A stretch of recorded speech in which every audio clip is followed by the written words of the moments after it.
सर्वे भवन्तु सुखिनः सर्वे सन्तु निरामया सर्वे भद्राणि पश्यन्तु माँ कश्चित् दुःखभाग् भवेत्। मित्रों, जो मेरी सनातन कृषि संस्कृति है उसका भावार्थ ये है कि हम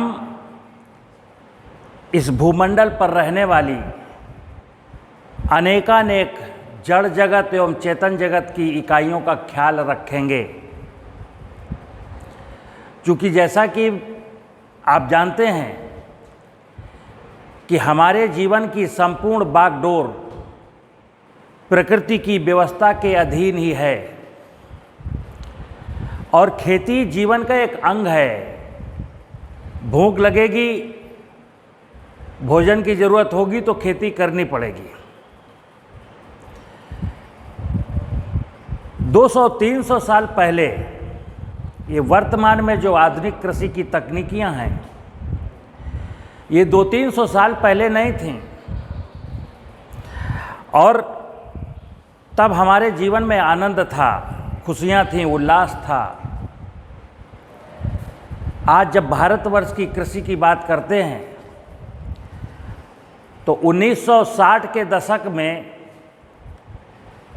खाद्यान्न की कमी को लेकर के, क्योंकि जैसा सब लोग जानते हैं कि गुलामी के पीरियड से हम लोग निकले थे और खेती की 1000 वर्ष की गुलामी का जो दौर था उसमें धीरे धीरे खेती और गांव हमारे बर्बाद होते चले गए। हालांकि 1700 शताब्दी में 17वीं शताब्दी तक हम बहुत संपन्न, धनी और सोने की चिड़िया वाले देश थे, लेकिन 1947 में वास्तव में देश की स्थितियां बहुत खराब थीं। खाने के लिए पर्याप्त अन्न का भंडार नहीं था। तो 1960 में हमारे देश की कृषि नीतियों ने हरित क्रांति का कार्यक्रम शुरू किया और हरित क्रांति कार्यक्रमों को अपनाने के बाद हम 30 साल के अंदर ही आत्मनिर्भर हो गए, यानी 1990 में आत्मनिर्भर हो गया। 2000 के दशक में हमको जो मैंने कृषि में जो परिवर्तन किए, जो रसायनों का उपयोग शुरू हुआ, फसल सुरक्षा रसायनों का उपयोग शुरू हुआ, मैकेनाइजेशन हुआ, पानी का दोहन हुआ, उसके दुष्परिणाम हमको 2000 से ही दिखाई देने लगे। तो जब हमको दुष्परिणाम दिखाई दिए तो हमारे देश की कृषि नीतियों ने जैविक कृषि का विषय उठाया कि हमको धीरज से फिर वापस लौटना है। क्योंकि ये हम अंतिम पीढ़ी के लोग नहीं हैं, हमारे आने वाली पीढ़ियों को भी इसी भूमंडल पर जीना है। तब से जैविक कृषि का विषय आया। आज आपके सामने बात करेंगे कि जैविक कृषि के बारे में पूरे देश के किसान सुनते हैं, बहुत सारी एजेंसियां इस पर काम कर रही हैं, लेकिन हकीकत जो है, हकीकत ये है कि जैविक कृषि को लोग समझना नहीं चाहते। अब किसान समझना नहीं चाहता या एजेंसियां उसको समझाना नहीं चाहती। तो मैंने लिखा है जैविक कृषि का झूठ एवं सच। तो आज जैविक कृषि के झूठ और सच से आपका परिचय कराते हैं। किसान को एजेंसियां समझाती हैं कि देखो भाई, अगर जैविक खेती करोगे तो आपकी कृषि उपज का मूल्य बाजार में बहुत अच्छा मिलेगा। तो कहता अच्छा हम करेंगे, कैसे करना है? तो उसको बताया जाता है कि लेकिन इसके लिए आपको पंजीकरण कराना पड़ेगा। तो जैविक कृषि का जो सबसे बड़ा झूठ है कि हमको बाजार में उसका जैविक उपज का मूल्य अच्छा मिलेगा, एक झूठ तो ये बहुत बड़ा झूठ किसान के लिए। क्योंकि किसान को जैविक उपज का मूल्य अच्छा नहीं मिलेगा। फिर किसान ने कहा साहब कैसे मिलेगा? तो उन्होंने कहा पंजीकरण कराना पड़ेगा। तो फिर उसने पंजीकरण कराना पड़ेगा। तो पंजीकरण को कराने की प्रक्रिया में वो आगे बढ़ा। उसके मन में एक लालच आया कि अगर जैविक कृषि का पंजीकरण हो जाएगा तो मैं गेहूं, चना, मटर जो भी उगाऊंगा उसका मूल्य हमको ज़्यादा मिलेगा। हालांकि पंजीकरण कराने के बावजूद भी उसको उसकी उपज का मूल्य अच्छा नहीं मिला। कारण आप मार्केट में जानते हैं, मार्केट में मार्केटिंग का एक सिस्टम है जिसमें प्रचार प्रसार है, पैकिंग है, मार्केटिंग की बहुत सारी विधियां हैं। और सीधा साधा किसान, अगर ये किसान वास्तव में जैविक करने लगा है और पंजीकरण करा लिया है, तब भी ये दर दर भटकता रहेगा कि मेरा माल जैविक है, मेरा माल जैविक है, लेकिन कोई खरीदार नहीं मिलेगा क्योंकि उसको ग्रेडिंग नहीं आती, पैकिंग नहीं आती और मार्केटिंग का सिस्टम पता नहीं है। तो फिर बीच में कौन होगा? इस किसान के बीच में एक एजेंसी है, वो कहेगी हमको दे दो।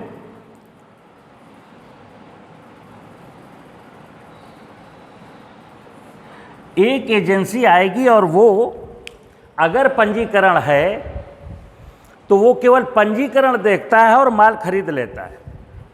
वो इस बात की चिंता नहीं करता कि आप वास्तव में जैविक करते हैं या नहीं करते, क्योंकि उसको मार्केटिंग का नियम पता है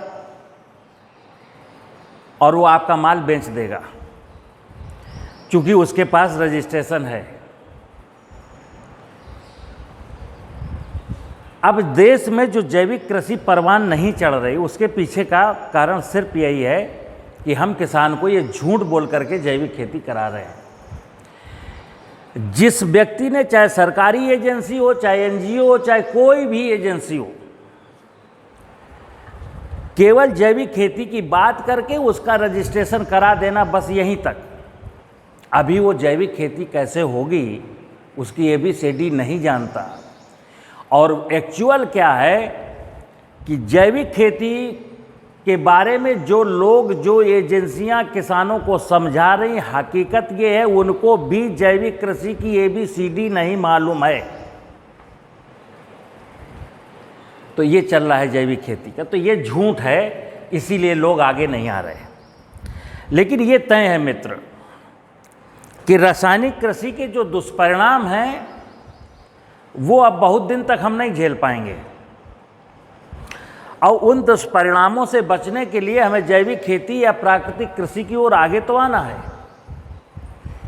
लेकिन जब हम इसकी सच्चाई को जानेंगे, जैविक कृषि का सच क्या है, जब हम सच जानेंगे तो हो सकता है कि मैं जैविक कृषि की ओर लौटूं। अब जैविक कृषि का सच क्या है?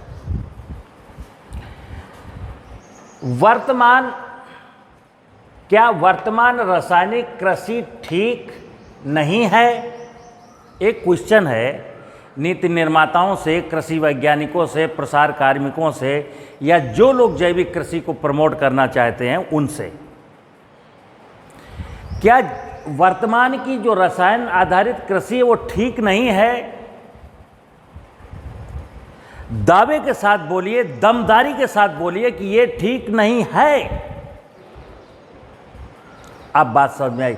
अगर आप ये कंसीडर कर चुके हैं कि वर्तमान रसायन आधारित कृषि पद्धति हमारे देश के लिए ठीक नहीं है, तो फिर जैविक कृषि की ओर लौटना है। तो अब सच क्या हुआ? ये तो था झूठ। और सच क्या है जैविक कृषि का? कि वर्तमान रासायनिक कृषि के जो फायदे थे, केवल एक फायदा हुआ है हमको। जो वर्तमान में रासायनिक कृषि हो रही है उसका सिर्फ एक फायदा हुआ है। वो फायदा ये है कि हमारे पास खाद्यान्न उत्पादन पर्याप्त मात्रा में है। आज हम 50 मिलियन टन से बढ़ करके 300 मिलियन टन खाद्यान्न पैदा कर रहे हैं रसायन आधारित कृषि के माध्यम से। लेकिन इससे नुकसान क्या हुए, इससे घाटे क्या हुए? रासायनिक कृषि से हमको नुकसान क्या हुआ? तो नंबर 1, आप अपनी आंखों से देख रहे हैं कि भूमि की उर्वरता बहुत कमजोर होती जा रही है।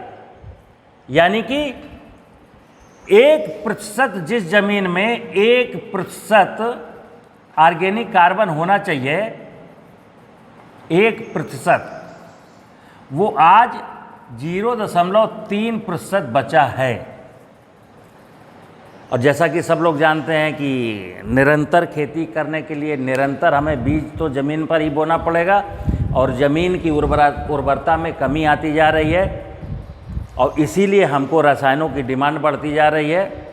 तो जैविक कृषि का पहला सूत्र ये है कि हमें भूमि की उर्वरा शक्ति को सुधारना है। अगर हम सच सच किसान को बताएंगे कि देखो भाई, आपकी ज़मीन में आज़ादी के समय जो ऑर्गेनिक कार्बन की वैल्यू थी वो 0.6 थी, आज हम हरी खाद डालना कम कर दिए, गोबर की खाद का प्रचलन कम हो गया, फसल चक्र अपनाना बंद कर दिए, इसलिए जीवांश कार्बन घट करके 0.3 आ गया है। और 20 साल बाद ये हो सकता है कि 0.1 रह जाए, और उस समय आप मर करके चले जाएंगे, आपके बच्चे बड़े बड़े होंगे, वो खेती इस ज़मीन पर नहीं कर पाएंगे।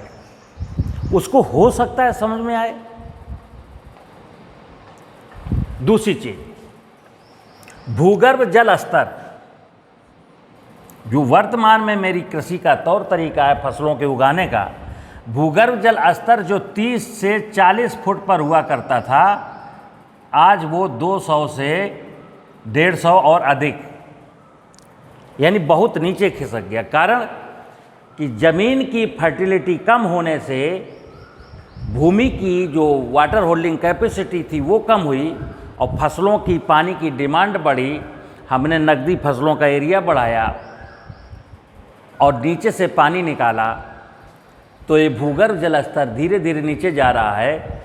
और देश के कई सारे हिस्से ऐसे हैं जहाँ ड्रिंकिंग वाटर, पीने के पानी की समस्या आ गई, खेती की तो बात छोड़िए। तब शायद किसान को कुछ समझ में आए। तीसरी चीज़, बायोडाइवर्सिटी, जैव विविधता। किसान से या देश को ये नज़र डालनी चाहिए कि गांव के किसी जलाशय में पानी नहीं है, अगर कहीं पानी है तो उसमें जलचर नहीं है। गांव में आसपास खलिहान नहीं है, पेड़ नहीं है, और पेड़ हैं भी तो उसमें पक्षी नहीं है। ज़मीन में केंचुआ नहीं है, तितली नहीं है, मधुमक्खी नहीं है,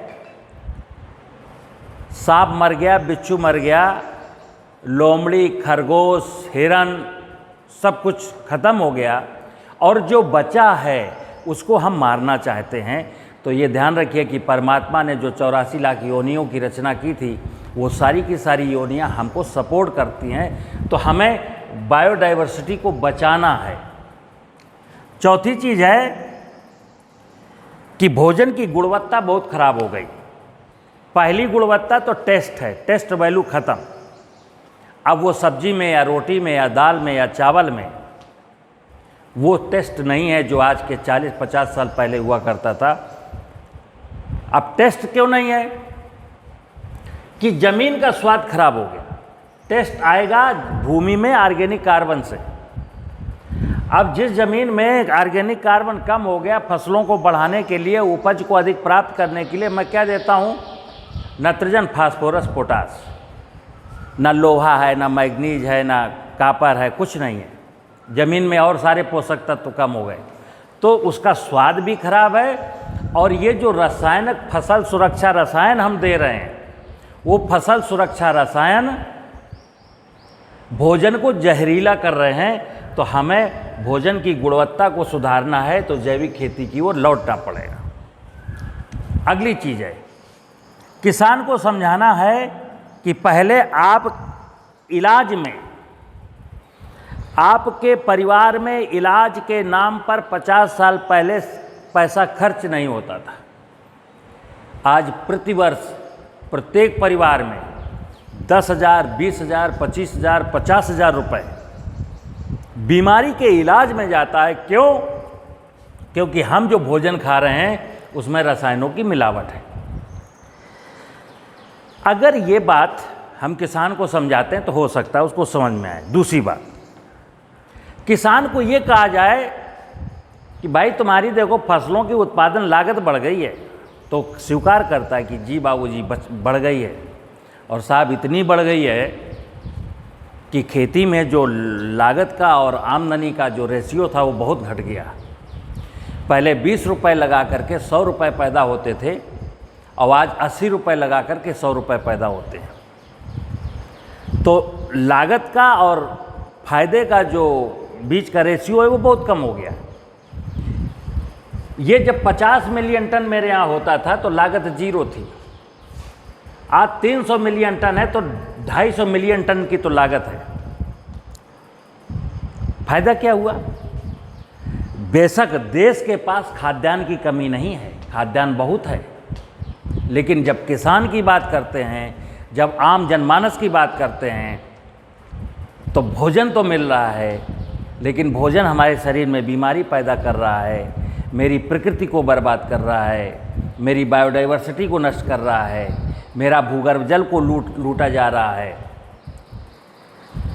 तो जैविक खेती जब हम करते हैं तो हमारे सामने केवल 4 बिंदु होते हैं। जैविक खेती में हम लागत को कम करेंगे, यानी जैविक खेती करने से फसलों की उत्पादन लागत घटती है। नंबर 2, भूमि की उर्वरा शक्ति बढ़ती है। नंबर 3, भूगर्भ जल का पानी बचता है। नंबर 4, जैव विविधता नष्ट होने से बच जाती है। क्योंकि प्रकृति को जब हम बचा लेते हैं तो हमारे सारे जो समस्याएं उनका समाधान हो जाता है। अब वर्तमान में क्या है, जैविक कृषि के नाम पर कई सारी बीमारियां ऐसी हैं जहां आप चिकित्सक बड़े बड़े लोगों को बताने लगे हैं कि अगर आप जैविक खाद्य पदार्थ खाएंगे तो आपकी बीमारी ये कम हो सकती है। और कई लोगों को चिकित्सकों ने नहीं बताया, लेकिन वो अवेयर हैं, वो जागरूक हो चुके हैं और वो जैविक कृषि का उपज का माल खाना चाहते हैं। अब ऐसे लोगों की एक काफ़ी बड़ी संख्या है और वो जैविक कृषि का उपज जो है बाज़ार में खोजते हैं। अब इसका फ़ायदा कौन उठा रहा है? चंद बिचौलिए हैं जो इस बात को समझते हैं कि देश में बहुत सारे लोगों को जैविक प्रोड्यूस की ज़रूरत है। अब वो जो किसान जैविक खेती में रजिस्टर्ड है उसका माल खरीद करके और ग्रेडिंग पैकिंग करके मार्केट में लॉन्च कर देते हैं। जो खरीदार है वो सोचता है मैं जैविक लाया हूं, बट वो जैविक नहीं है। अगर कभी कोई पकड़ा धकड़ी हुई तो वो व्यक्ति कहेगा कि भाई मैंने ये माल अमुक किसान से खरीदा है जिसका जैविक खेती में पंजीकरण है। अब पंजीकरण एजेंसी को अगर पकड़ा जाए, उससे कहा जाए कि ये तो रासायनिक कृषि करता है, आपने इसका पंजीकरण कैसे कर दिया? तो पंजीकरण करने वाली पार्टी भी हाथ खड़े कर देती, बोले देखिए साहब, इसने जो बाज़ार में माल बेचा है, मुझे क्या पता आपने खेत का बेचा है कि बाज़ार से लेकर के बेचा है। तो देखिए सारे लोग बच रहे हैं। जैविक उत्पाद बेचने वाला साफ साफ बच गया, उसको कोई सज़ा नहीं होगी, और पंजीकरण करने वाली एजेंसी भी साफ साफ बच गई, उसको भी कोई सज़ा नहीं हो सकती। अब फंसा कौन? 2 लोग ठगे गए। एक किसान ठगा गया कि जिसको जैविक खेती सिखाई गई, जैविक खेती का पंजीकरण कराया गया, लेकिन उसको बाज़ार में उपज का मूल्य वाजिब नहीं मिल पाया। दूसरा वो कंज्यूमर ठगा गया जो पिछले 10 साल से जैविक उत्पाद ये मान करके खा रहा है कि वास्तव में ये जैविक है, लेकिन वो जैविक नहीं है। मित्रों, मेरा जो निवेदन है कृषि नीतियों से, कृषि वैज्ञानिकों से, प्रसार कार्मिकों से एवं किसान से, कि मुझे जैविक खेती की ओर लौटना है। और क्यों लौटना है? किसान को अगर अपनी आमदनी बढ़ानी है, किसान को आत्महत्या न करनी पड़े, किसान के बच्चे भी भूमि के उसी टुकड़े पर निरंतर खेती करते रहें, भविष्य में पीने के पानी का संकट ना होने पाए, हम रसायन मिला भोजन खा करके अस्पताल की शरण में ना पहुंचें, इन बातों को दृष्टिगत रखते हुए अगर हम खेती करेंगे तब फिर हम जैविक खेती कर ले जाएंगे, अन्यथा हम जैविक खेती नहीं करेंगे। एक सच और बता दूं जैविक खेती का, देश में 30%, लगभग 30% एरिया ऐसा है देश में। उत्तर प्रदेश के बुंदेलखंड हिस्से में 30% लोग, मध्य प्रदेश का 40% भूभाग, उड़ीसा का करीब करीब 60-70% हिस्सा, यानी देश के बहुत सारे रिमोट एरिया ऐसे हैं जहां के किसान जैविक खेती करते हैं। मतलब उनकी आर्थिक स्थिति इतनी अच्छी नहीं है, या यूं कह लो कि अभी वो पढ़े लिखे नहीं हैं, या यूं कह लो अभी उनको भौतिकवाद का नशा उनकी खोपड़ी में नहीं घुसा है, इसलिए वो सामान्य जीवन जीते हुए सामान्य खेती करते हैं, प्रकृति को भगवान मानते हैं। लेकिन यहाँ फिर उन किसानों की उपज का कोई अच्छा भाव देने वाला नहीं है। कहा जाता है कि भाई आप ऑर्गेनिक तो करते हो, लेकिन बाय डिफ़ॉल्ट ये एजेंसी जो पंजीकृत किसान का माल, रासायनिक माल बाजार में बेच रही थी, ये एजेंसी क्या उस रिमोट एरिया के किसान से जो धरातल में जैविक खेती करता है उसको 100-200 रुपये कुंटल उपज का मूल्य ज़्यादा दे करके उसका नहीं खरीद सकती। अब यहाँ क्या दिक्कत आती है कि जो माल बेचने वाली, जो जैविक माल बेचने वाली एजेंसियां हैं वो दिल्ली में, भोपाल में, लखनऊ में, पटना में, बम्बई में है, कलकत्ता में, और इनको बुंदेलखंड से, उड़ीसा से, रिमोट एरिया से अगर चना लाना हो, मटर लाना हो, मसूर लाना हो तो इनके लिए टिपिकल है। कौन जाए वहाँ से यहाँ तक का भाड़ा कौन दे, यानी मार्केट वाला व्यक्ति 2 पैसा बचाना चाहता है, वो अपने प्रॉफिट में किसी को हिस्सेदारी नहीं देना चाहता है। इसलिए वो क्या करता है, दिल्ली में जो माल बेच रहा है जैविक कृषि का, वो दिल्ली एनसीआर के आसपास के जो पंजीकृत किसान हैं जिनकी सॉइल में बहुत ज़्यादा कंटामिनेशन है, बस पंजीकरण तो है, यहाँ से खरीदा, यहाँ पैकिंग करके बेच दिया। अब वो दिल्ली का आदमी कौन बुंदेलखंड जाए, कौन उड़ीसा जाए, कौन बिहार जाए, क्यों ये लफड़ा मोल लेगा। मित्र, देश के सभी नागरिकों से जो भोजन करते हैं, किसानों से, बुद्धिजीवियों से एक ही निवेदन है कि हमें अपनी आने वाली पीढ़ियों के भविष्य के लिए और मुझे स्वस्थ रहने के लिए, खेती की निरंतरता को बनाए रखने के लिए इस विषय पर आना तो है, लेकिन सिस्टम से आना है, सोच समझ करके आना है। जब मैं सिस्टम और सोच समझ की बात करता हूं तो फिर कुछ लोग खड़े हो जाते हैं, क्या कहते हैं, ये जो 300 मिलियन टन का उत्पादन है कहीं ये फिर घट करके 50 मिलियन टन पर ना हो जाए। ये वो लोग हैं जो इस सिस्टम में शामिल हैं, जो नाना प्रकार के रसायन बेच करके, नाना प्रकार की चीज़ें बेच करके, लोगों को झूठ बेच करके, बरगला करके अपनी आमदनी बढ़ा रहे हैं। क्योंकि मैंने 1-2 बार और कहा है कि ऐसे बददिमाग लोग जो ये झूठ परोसते हैं कि रसायनों के बिना 300 मिलियन टन हम खाद्यान्न उत्पादन नहीं कर सकते, उनको एक बात बता दूं। अभी मैंने पहले बोला कि 17वीं शताब्दी में जब भारत सोने की चिड़िया कहा जाता था, जब भारत की अर्थव्यवस्था दुनिया में सबसे बड़ी अर्थव्यवस्था थी, तब ना तुम थे, ना तुम्हारे कृषि यंत्र थे, ना तुम्हारे ये रसायन थे, ना तुम्हारे फसल सुरक्षा रसायन थे, ना तुम्हारी ये तकनीकियां थी। क्या था? खेती का सारा दारोमदार प्रकृति के वैभव पर निर्भर करता है। प्रकृति का वैभव सलामत था तो प्रकृति के वैभव को आज भी अगर हम सलामत कर देंगे, भूमि की उर्वरता को केवल सुधार दीजिए, केवल भूमि की उर्वरता को सुधार दीजिए, 300 मिलियन टन की बात छोड़िए, आप 600 मिलियन टन पर पहुंच सकते हैं। हमको सिस्टम में आना है। नमस्कार।